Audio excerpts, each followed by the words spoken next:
Mashed up 2 and 2. So it's got all these different couches. So if they had utensils or letters from home or pictures of loved ones, stuff they didn't want to lose, they always carried it in their haversack. That lid actually came over, they wore it over their shoulders on the strap. Okay? So the little strap, that's what it was. It goes all the way up here and all the way back down here to the haversack. That's how they would carry all the stuff they didn't want to lose. Everybody, infantrymen, artillerymen, cavalrymen, they all carried these. Nice. At 2,100 yards. Okay. Are we ready over here? Walk and rotate at the same time. Ready? Fire! Knocked my cannon out. How was it? That was interesting. Thank you. Yeah, I'm joking right in here. Thank you. Killed while working in the armories.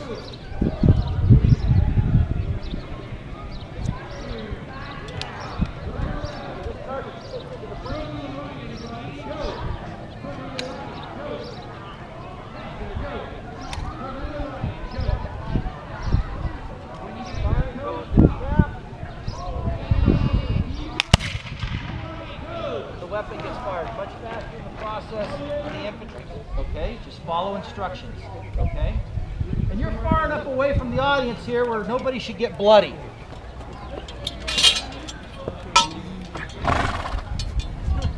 Men have been carrying knives or swords or sabers ever since they learned how to fight on horseback. And the cavalry was no exception. The beauty of this weapon is it never runs out of bullets. As long as I don't lose it, it's usable. This piece of leather is called a saber knot. My hand goes through the knot, and then I grip the saber.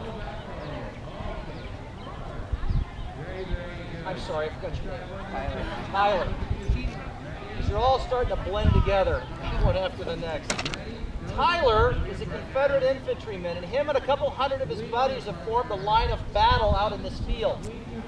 The Union force that's opposing them happens to have cavalry with Move it. Just hold it. The commander sends the cavalry out to break the battle line. So from across that field, me and a couple of hundred of my friends are galloping, yelling and screaming, waving these pieces of steel, trying to be as intimidating as possible to get Tyler to run away. Tyler has fired his musket, and in the nervousness of battle, has not been able to reload. Now the saber is sharpened, but it's not a razor-sharp instrument. It's not meant to slice bread or to shave with. It's a bludgeoning tool. So what I mean by bludgeoning is I come up on Tyler here, my primary target is right here on his collarbone. Now, is this going to kill Tyler? No, but it's going to disable him. Ladies and gentlemen, people aren't killed as easy as they are on TV. And the reason I'm trying to injure him instead of killing him, you've got to remember, I'm at a full gallop at 30 miles an hour, and Tyler and I are going to be next to each other for probably about a second or less. So as I come by and club Tyler, I'm going to move right on to the next soldier. Is the philosophy behind it. Now Tyler, he's been around for a while, and he knows what cavalry are going to do. Tyler's going to take his musket with both hands and hold it over his head and try to protect himself from my saber. That's your cue to put your musket in both hands, raise it over your head, and try to defend yourself as I come by, but other areas of opportunity afford themselves even if he tries to do that. If Tyler is really not very bright thinking, notice the tip of this is extremely pointy. Stand very still. And I just might have an opportunity to shove this right through Tyler.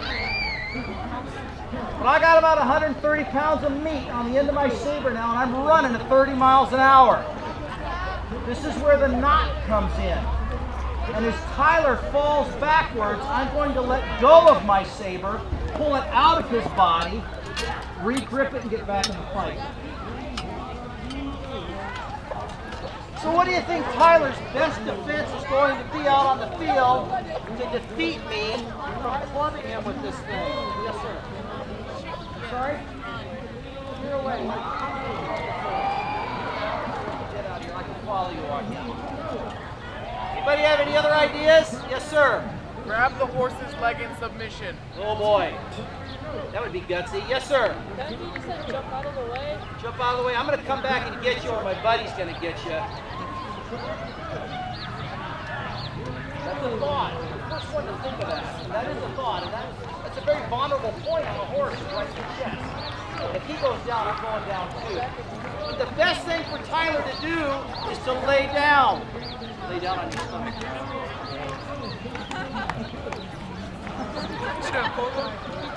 Now, this used to work. All right, guys. Where's your strength come from? Your core. So as I'm riding across the field, swinging this thing, with every fiber of my being intent on killing Tyler, Tyler's fired his shot. He sees the cavalry's getting closer. He lays down, and I can lose all my momentum and just, I can hardly reach him. All my strength is used up, and I'm completely putting myself off balance to get to Tyler. Tyler, you can get up. Thank you. Yes, sir. Could you stop him with your horse? That's a very good question. And many people are afraid that if they got in that position, the back of their shirt would have hoof prints on it. Who saw the movie Gandhi? Yeah, I know. How many people saw Cars? Okay, that says a lot. In the movie Gandhi, there's a scene where the protesters are confronted by mounted British cavalry. All the protesters lay down, and the horses will not go into the crowd. This horse will not step on you intentionally. Now, if Tyler and I got into a fight where he's trying to club me with that musket and I'm trying to beat him with this saber, and I'm moving around him and he's flaring at me, the horse doesn't look at his feet. So he could get stepped on. But as I'm charging across this field and Tyler lays down, if my horse sees him, he's going to go around him or over him. He's not going to step on him. And soldiers learned that, which is why the mounted cavalry charge into a fixed position became obsolete during the Civil War. I think Tyler needs a round of applause for being a great Confederate infantryman. He brought me here and condemned me as insane, and now I must wait for him to extricate me. You know, on our way here 4 months ago, I asked him, Robert, did you do this for me? And he said, no, Mother, I did this for me. Wicked child. I'm sure he thought I would be here for some years, but his mother is far from insane and not without resources. And so after 4 months, I am about to leave to go to my sister's house until another court case can be held where I can be found sane again. You know, before you came, I was just sitting here thinking about the twisted road that has brought me to this place in time. I was born in December of 1818, the same year that our flag was adopted by Congress. That flag under which so many boys lost their lives. 620,000 men died to keep this country whole. 620,000 lives. Inconceivable. I was fortunate. I was born to a wealthy father in Lexington, Kentucky, Robert Smith Todd. He He was a slaveholder, but he really didn't support slavery. We simply lived in the South, and that was the circumstances of our lives. I could see the auction block from my bedroom window, and I knew from an early age that it was a wicked, wicked institution. There were 6 of us Parker children, but our mother died when I was but 6 years old. Which made her drop real fast. They found her 3 days later. Okay. Nobody ever found the gold. It was supposed to be for the Confederate Army. It was supposed to be given to President Davis. He said he never received anything. So it might have been buried with her, or somebody took it before they discovered to bury her. That was Rosie, one of the most successful spies for the Confederacy. Another is Belle Boyd. Now, Belle was only 16 years old. She lived in Virginia. She saw Union troops close by. So she went and told some Confederate soldiers. Well, it was they used this. She did a lot of spying. Who's going to doubt a 16-year-old little girl? Nobody. So that's how it got started. There were lots of spies back and forth on both sides, including men. The most successful were the women. Nobody doubted it. Women could go back and forth across the lines pretty freely. Toward the end of the war, the last year of the war or so, not so much so. They were learning. Don't trust them. So that's what happened. Any questions? None? Oh my gosh, you're a quiet group. Maybe they're asleep after their lunch. At lunch. Lunch will do it. Do you have any questions at all? Not just about spies? Oh my God, you're asleep, aren't you? All right, well then we're going to talk a little bit about what the ladies wore during that period. Okay. As you can see, our ladies dressed for a ball and stuff. During that time period, the Victorian period, women were covered from head to toe. Everything. You did not. The only time you bared your shoulders and your arms was for a ball gown. Otherwise, you were covered. Tanning? No. If you were tan skin, that meant you worked in the fields or outside. But a lady, never. She was constantly covered. One thing they did do, though, the ladies, they wanted that real white skin. So they had a face powder they used to keep their skin real white. Unfortunately, that face powder had arsenic in it. Oh, wow. So a lot of women were poisoning themselves and didn't even know it. All because of what they were. You want to go ahead with them? Okay. The fashion during the time is, like fashion is now, an illusion.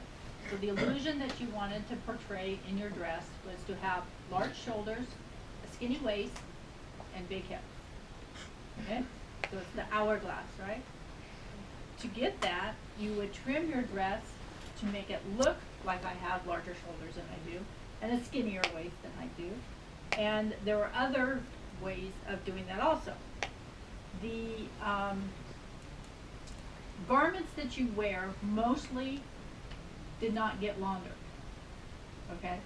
Because these are the outside garments. So the garments that you wear closest to your skin, your undergarments, would get washed on a regular basis. Because remember, my washing machine is this little thing over here called the washboard, okay? And a bucket of water and Lysol. And I would have to scrub the garments in here. And if you think of how much material I'm wearing, and to wash it in a tub and then hang it out would be very time consuming, and it'd take a long time for it to dry. Also, for me to wash this garment, I would have to remove all the trim to wash it and then sew the trim back on when it was finished.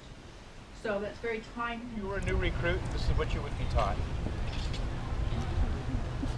Attention. So right now he's at a position called order arms, kind of an at-rest position. Shoulder, arms. This is a basic position of the soldier. He might be in this position when he's marching, or if he happens to be guarding something perhaps. present arms. One of the ways a soldier might salute. Shoulder, arms. Support, arms. We can move the musket over to the left shoulder if his right arm's getting tired. If his left shoulder's getting a little tired, we can have him rest. Attention. Shoulder, arms. If it starts to rain, we don't want the powder that's exposed in the barrel getting wet, and we don't want the primer on the cone getting wet either, otherwise he won't be able to fire. So he might be ordered to secure arms. So now rain's not going to get in the barrel. His primer is going to be kept dry because it's up under his arm, and he's got his thumb on the ramrod, so we won't lose his ramrod as he's marching. Shoulder, arms. Order, arms. We may need the soldier to go off and find some firewood or get some water or do some other duty or chore. So we don't want him to take the musket with him, so he might be ordered to ground arms. And he can go off, do whatever he does. Comes on back, he's ordered to raise arms. Trail arms. Just another way to carry the musket and move around the battlefield. Order arms. Fix bayonet. That's the command to tell the soldier to put the bayonet on. Shoulder arms. Muzzle. He's next commanded to ram cartridge. So now he's rammed that cartridge. So the bullet and the gunpowder are now down in the breech. Now you could fire, he could prime it and fire the weapon like that, but if he fires it, he's going to shoot this ramrod downrange, which is a lot of fun. I've seen it done before and it makes a neat noise, but he won't be able to use that weapon again. So he's commanded to return rammer. Pulls the ramrod out, flips it around, puts it back into the musket. He still can't fire the weapon, he needs to prime the weapon. So the next command is prime. He goes into the ready position, he brings the musket up like this. You see he brings, this is called the lock, he brings the lock up over the cartridge box. He'll take the weapon, he'll go to half cock, he'll put the cap on, which is the priming device. Shoulder, arms. He's now ready to fire. Right face, forward, march.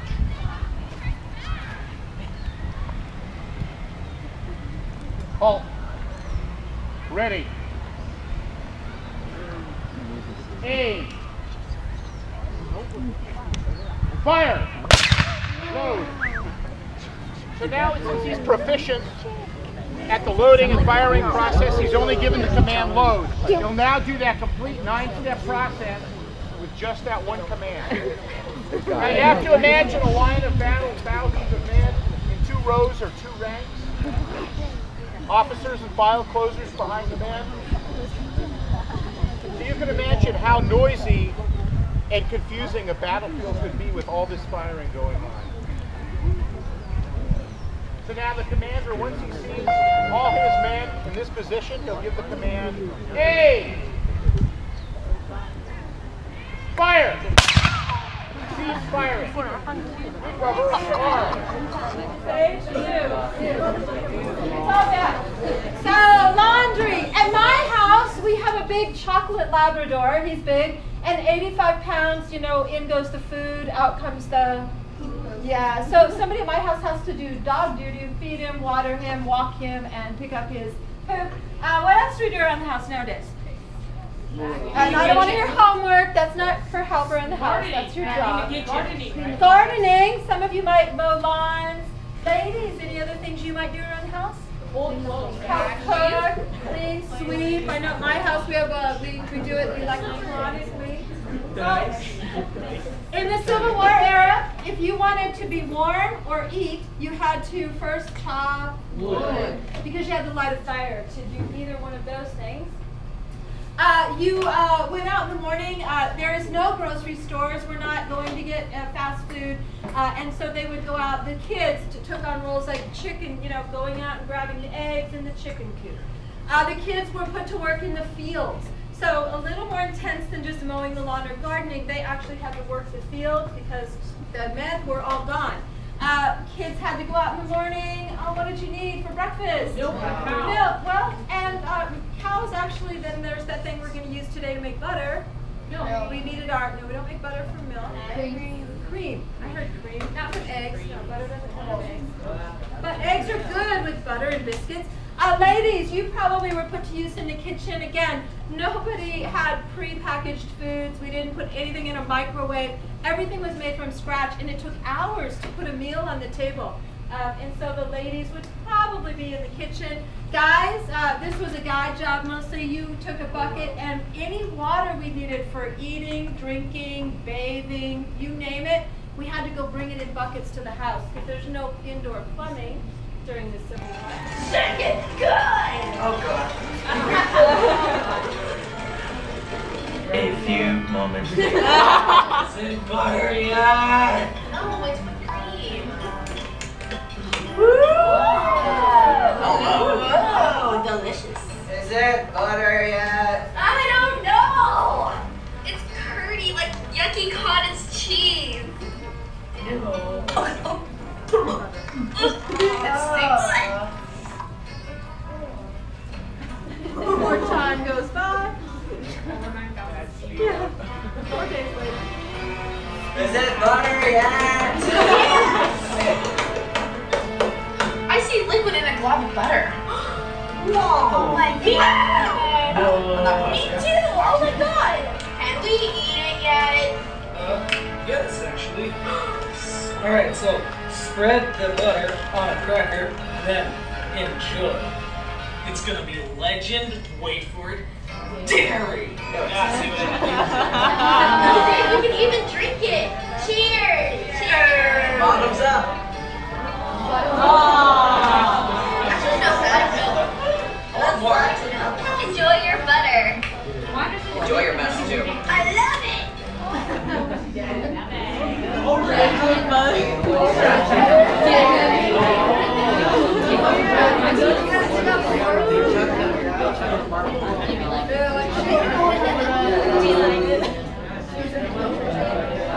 Oh well.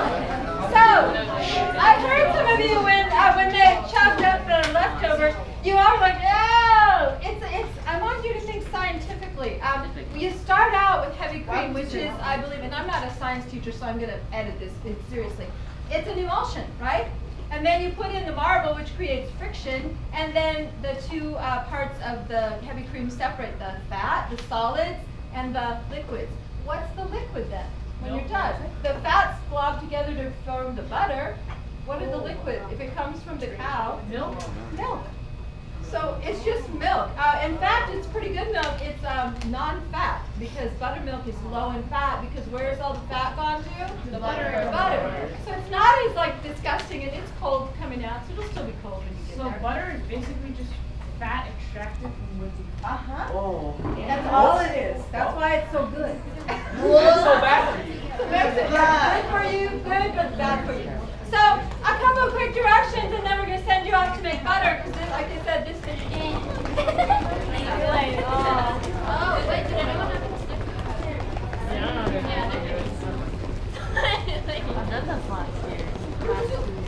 So have I, and so have Casey. Oh, yeah. Have you done it? Yeah. So I was like,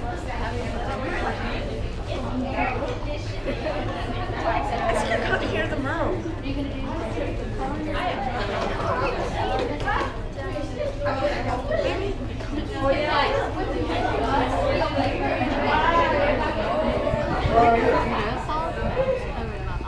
Oh wait, no, there's like a fun spot. It's quiet, I know. This is still on. Where do we go? Keep going. Gym?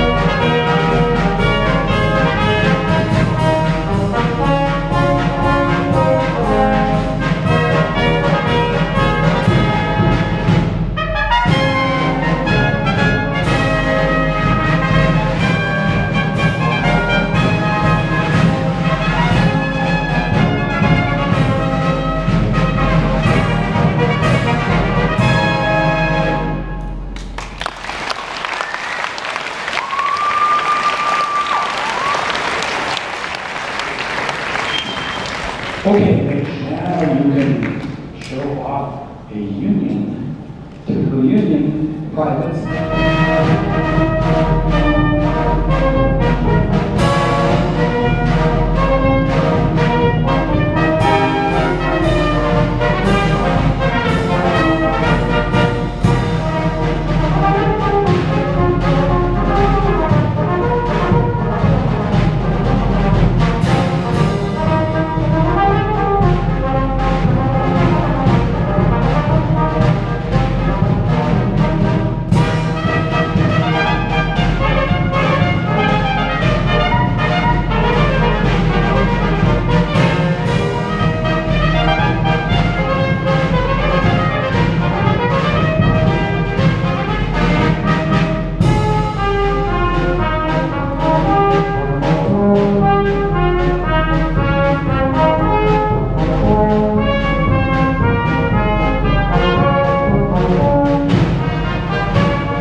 Thank you, and good afternoon, Oak Avenue Intermediate School. It's great to be back here again. I think we've done this almost 10 years now, and we're very, very pleased to be here.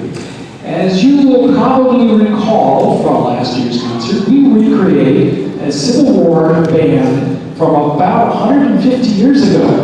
150 years ago, this was the rock band here in the United States. And if you were going to have a dance or a party, this is the band that would have played the music for you. The first piece we played was called the Arizona Quick Step, and that quick step was another word for a march, and actually that was dance music in the 19th century as well. The other kinds of music that brass bands played included popular songs, just like today. And in fact, one of the most popular songs of the 1860s was from a Broadway musical, one of the first Broadway musicals called The Black Crook. And this song was called You Naughty, Naughty Men.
Let's sing in the choir.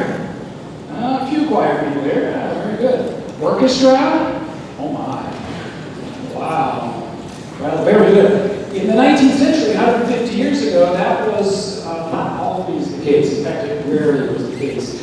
And the bands were a part of the adult activities for the town. So these were town bands, and in fact, we recreate the town band of Americus, Georgia. We call ourselves the Americus Brass Band. Now, some of the most popular people in town were the firemen. You can imagine why. They protected the town from that terrible possibility of fire that was so common back when they built everything out of wood. And also the firemen had time to learn to play these instruments because they didn't get to learn them in school. And so often the firemen made up the members of the town band. And so the next piece we're going to play honors the town firemen. It's called The Fireman's Polka. Actually, I better tell you what this is about first, because this actually tells a story. First of all, the polka was a type of dance that was very popular in the 19th century. But the piece begins very slowly and quietly, because the firemen are all asleep in their beds. And then all of a sudden, the fire bell rings. And they shout, fire, fire, fire, and they jump up and race off to put out the fire. And the fast music that you hear is, in fact, the polka. But after they put out the fire, they return to their firehouse singing their heroic song, the Fireman's Polka.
Thank you very much.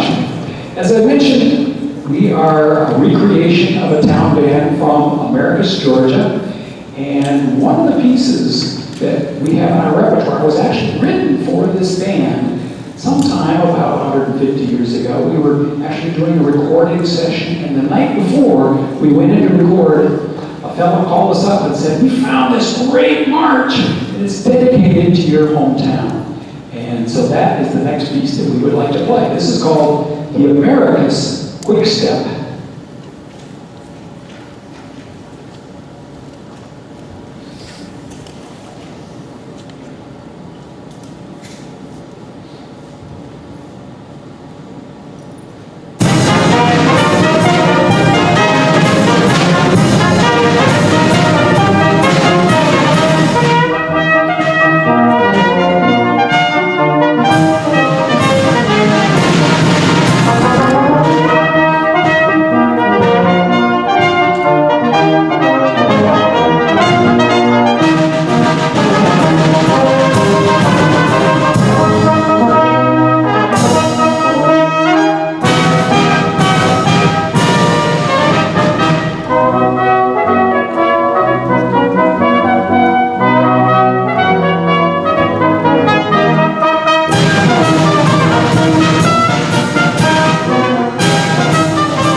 Well, those of you who play in the band today know that a modern concert band looks a little different than the instrumentation that you see up here. First of all, there are woodwinds, right? How many of you play woodwind instruments?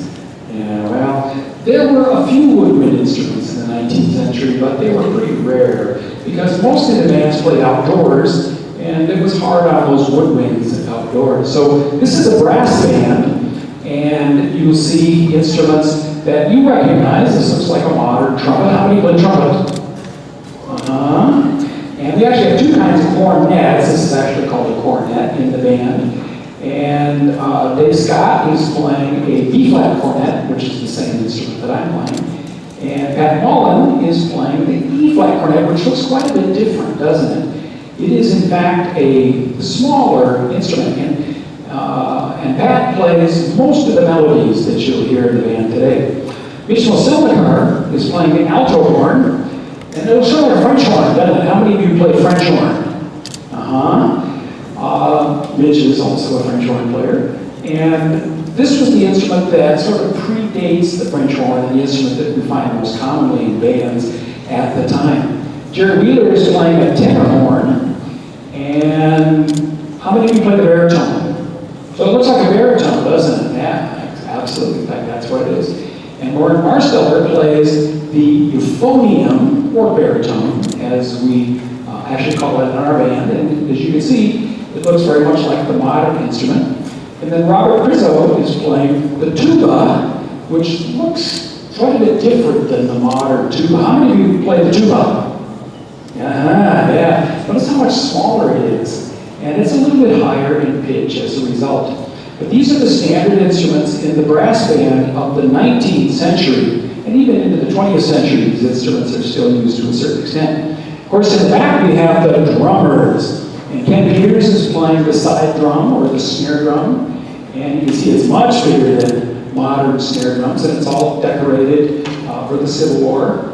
And Tim Catlin is playing a rope tension bass drum and cymbals with a cymbal attached on there.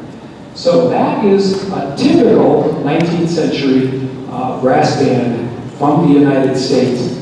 And this band is the rock band, as I said, the popular music ensemble of the period. And when we get close to the Civil War, of course, the musicians in all the town bands wanted to be in the war. Let's face it, everybody wanted to be in the war in 1860. And so all the town bands began to practice very hard so that they could, in fact, help recruit soldiers for the new regiments that were being organized. And the next piece we'd like to play is a piece of music called the Guard Mounting Quickstep. And it's a piece of music that honors the cavalry. So, Guard Mounting Quickstep.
Well, as I mentioned, most of the bands in America, there were thousands of bands in the 19th century. Most of the bands were town bands. Almost every town had a band, and that's why there were so many bands. But there were also some very fine professional bands in the United States around the time of the Civil War. In New York City, there was the 7th Regiment Band that was directed by Garofalo. And up in Boston, probably the most famous bandmaster of the entire 19th century. No, not John Philip Sousa. Patrick Gilmore. Patrick Gilmore was the bandmaster in Boston. And his band enlisted in the Union Army in the 24th Massachusetts Regiment and provided music for that regiment when they marched off to battle in 1861. Well, Patrick Gilmore is still known today by a piece of music that I know all of you will recognize. When Johnny Comes Marching Home.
That song actually was an old Irish folk song. It was called Johnny We Hardly Knew Ya, I think. It was a song from old Ireland, an anti-war song, actually. And what Patrick Gilmore did was he added new words to the song. He published it in 1863, and it became one of the most popular songs during the Civil War, because I think people both in the North and the South were anxiously waiting for their Johnnies, their soldiers, to come home. Another Irish folk song that was given new words during the Civil War was actually taken over by the Confederacy. And they took an old Irish song called the Irish Jaunting Car and added new words to it to make it a Bonnie Blue Flag. And they named it after the flag of the Confederacy. So these were the rebels down in the South. And they added words to the song that supported their cause. So this is the Bonnie Blue Flag.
So that was a very popular song in the South. Everybody thinks that Dixie was the national anthem of the Confederacy, but actually Dixie was written by a Northerner for the minstrel stage, and in fact it was one of the popular songs with the Union Army as well. But the Bonnie Blue Flag, that was the most important song for Southerners. But of course, in the North, we had a long tradition of patriotic songs associated with the Union, and a song that goes all the way back to the Revolutionary War was by far the most popular song with the Union soldiers.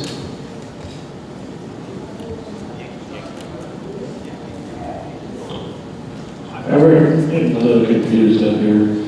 That song was a song called Yankee Doodle. Yankee Doodle was a phrase that was actually coined by British soldiers back during the Revolutionary War, and it wasn't a very nice description of the rebels as we were all back in this late 18th century. But the American colonists said, we like that. We like being Yankee Doodles, and they learned the song, borrowed it from the British, and it has been a popular American song ever since. How many of you know Yankee Doodle? So here we have Yankee Doodle for the American Express Band.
Songs like that, of course, were very popular, not just with the bands, but with the soldiers as well. And when the band would start to play Yankee Doodle, often all the soldiers, and there might be thousands of soldiers in a regiment, they would all start to sing along with the music. And sometimes the soldiers even decided to sing when the bands weren't around. Singing was just great fun, and of course it still is. One of the most popular songs that soldiers sang both North and South during the Civil War was a song about a snack, actually. A very, very popular snack during the Civil War. Anybody guess? It was a very small nut. And you could carry it around in your haversack. And when you got hungry, you could crack it open and eat it, and they were called peanuts. But in the Civil War, they called them goober peas.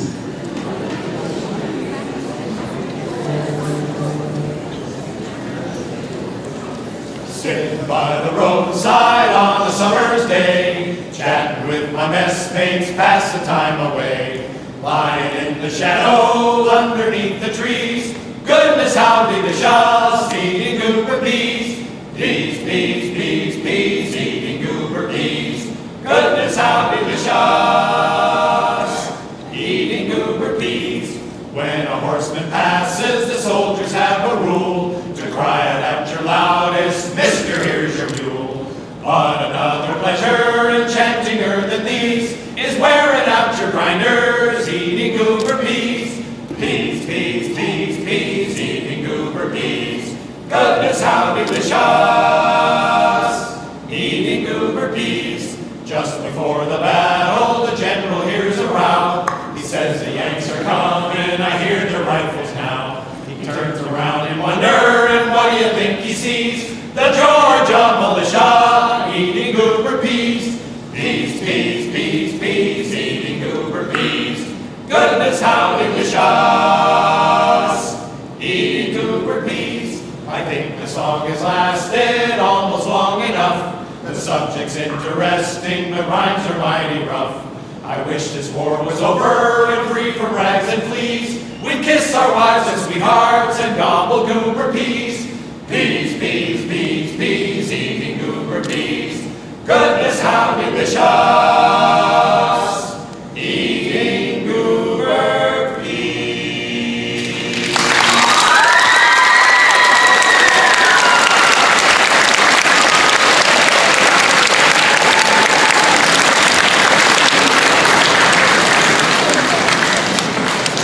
Well, goober peas is usually associated with the Confederate Army, and the America's Brass Band actually recreates both bands, the band from the North and the band from the South. That's why some of us are dressed in gray, like myself, and some of us are dressed in blue, like Mitch. But I'm going to talk about the gray uniforms first. As you can see, we are stylishly dressed in full wool, and when it's warm like this, it can be quite uncomfortable. Brass buttons. And the only thing that's a little bit strange about the Confederate uniform was that it traditionally was unhemmed. You can see that they didn't bother to sew the hem on the bottom, and I guess that's because they ran out of thread or something. Not absolutely sure. But that is a typical Confederate uniform. The America's Brass Band was historically a Confederate band, enlisted in the Confederate Army with the 4th Georgia Volunteer Infantry. And the company that the band enlisted in from Americus, Georgia was called the Sumter Light Guards from Sumter County. And when we were doing research about the historical America's Brass Band, we actually found a march that had been written by a music teacher in Americus, Georgia in the late 1850s and dedicated to that company, the Sumter Light Guards of Americus. And we transcribed that march, and it's been recorded many times, and it's even been heard on television and in movies. And we would like to play it for you now. The Sumter Light Guard March.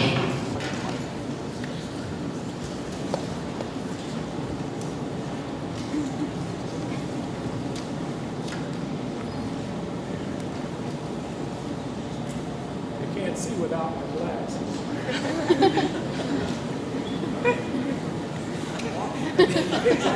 I can't remember where I put them. Ah, there they are. I'm there with my goober PJs.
Okay, Mitch, now you can show off a Union, typical Union private's costume. You can see a lovely sky blue bands and dark blue shell jacket with 4 brass buttons. Looking very, very stylish. We're going to continue with a march that was popular with the Union Army. It's called the Concordia March, and this is very typical of the music that brass bands would play while they were in the military. Their job primarily was to play marching or play music while the soldiers marched. And the soldiers marched and marched and marched all day, every day. It's the only way they could get around. And marches like this became very, very important to the soldiers. This is the Concordia March.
great audience. So much fun to come and play for you all. Another thing that the bands played for us when the soldiers were not marching, they often played entertainment for the troops in the evening time. And all the soldiers, thousands of soldiers, would gather around and the band would play concerts for the troops. But sometimes the officers also took the bands with them and put on parties of their own. Of course, the officers would never have parties with the soldiers. No, they went into town and rounded up all their friends from the town and had a big ball. That's what they called a dance back 150 years ago, a ball. And the band, of course, came along to provide the music, just like a rock band would do today, or a DJ today. One of the most popular dances of the time was called the waltz. Can any of you waltz?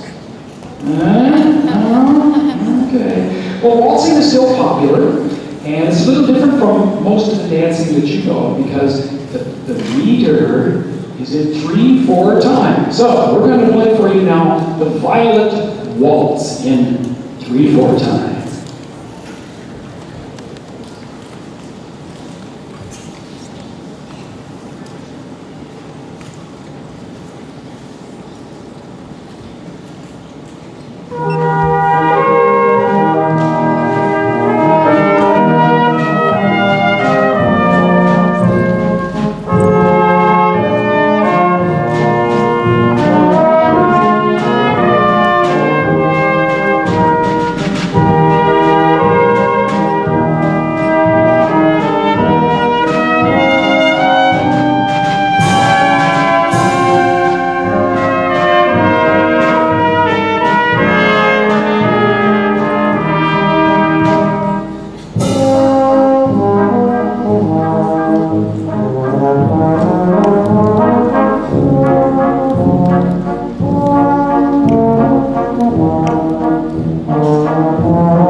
As I mentioned, everybody wanted to be in the war, and all the bands wanted to march off to war. Well, that was 1861. And in fact, there were no difficulties making large armies, both north and south. Everybody thought the war would be over in one big battle. And that July 1861, there was one big battle. And it was a terrible affair. And it didn't end anything. And the war, as you know, the war raged on for years, not just months, but years. And finally, after a couple of years, those patriotic songs and those marches and all that rah-rah became very old. And the soldiers just wanted to go home. They were tired of fighting.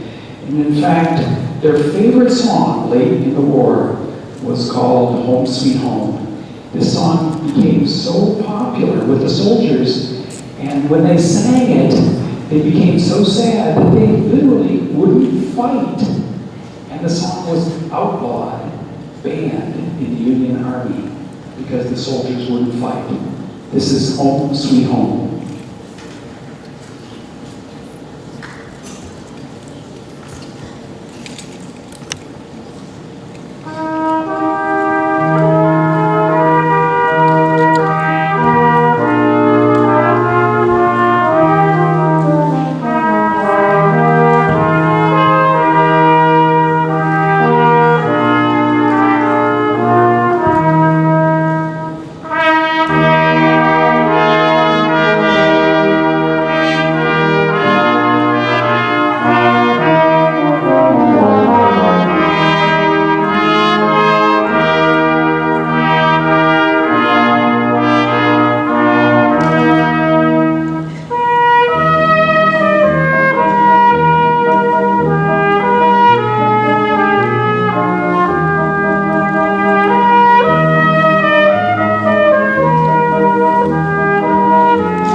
That was a beautiful song. Well, the war lasted 4 long years, and it wasn't until the spring of 1865 that Lee finally surrendered to Ulysses S. Grant at Appomattox Courthouse. And at that time, the goal of the war, the ending of slavery in the South, was finally realized. Now, how many of you saw the movie Lincoln? That was just out, right? Steven Spielberg's Lincoln. Well, when the 13th Amendment to the Constitution was passed in the Senate in 1864, in the movie, all of the senators sang a song, a popular song that was written during the Civil War by George Root, and it was called The Battle Cry of Freedom. And in the movie, they all start to sing the song. It's just absolutely amazing. I wish people would sing in Congress today. Probably make a much better government than what we got now.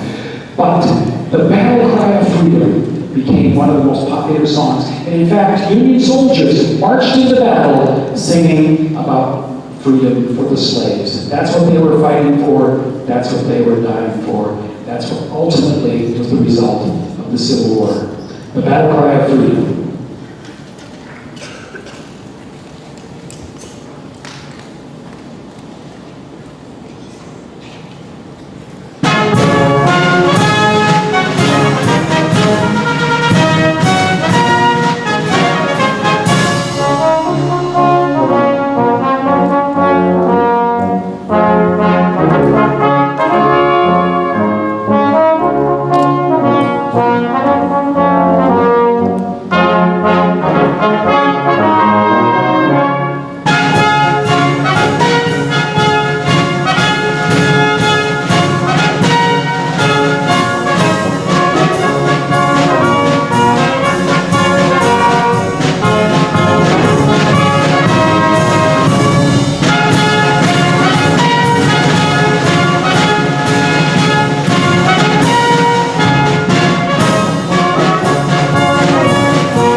Okay, thank you very much. That was amazing. How about another round of applause for American Brass Band?